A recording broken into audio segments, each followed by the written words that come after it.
Good day to everyone. I'm Dr. Mohanapriya, periodontist. Today we are going to start studying the Lindhe Volume 1, the clinical periodontology and implant dentistry. So when you see the Volume 1, it gives you the basic concepts.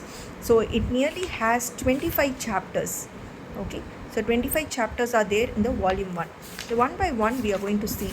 The first chapter is the anatomy of periodontal tissues. In this chapter, first they will be discussing about what is the periodontium composed of.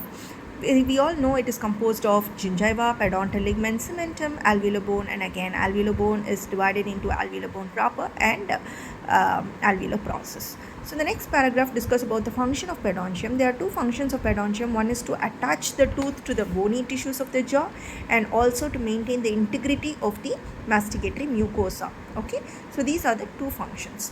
Coming to when does the development of periodontal tissue occur? So it is like when you have that the neural crest cells from the neural tube interact with the when it migrates to the first brachial arch. So it happens.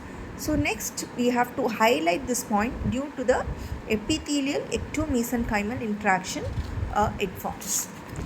You have to highlight that dental papilla gives rise to dentin and pulp, but the dental follicle, important, dental follicle give rise to all the periodontal tissues. When you want to see in detail, the inner cells of the Hertwig's epithelial sheath fenestrates and interacts with the enamel related proteins, give rise to the cementoblast due to the differentiation of ectomesenchymal cells. So the cementoblast is differentiated and later cementoid are formed. When you see this second point, when the ectomesenchymal cells of the dental follicle, as we all discussed earlier, the dental follicle is responsible for all the periodontal tissues.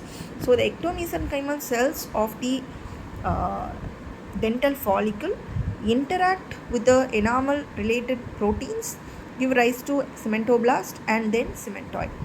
When you same thing happens when lateral to the cementum differentiate into periodontal fibroblast and give rise to periodontal ligament, while the other cells differentiate into osteoblast and give rise to alveolar bone proper. Okay, so this one is the detailed version of three things we saw: periodontium composition, function of the periodontium, and development in outline.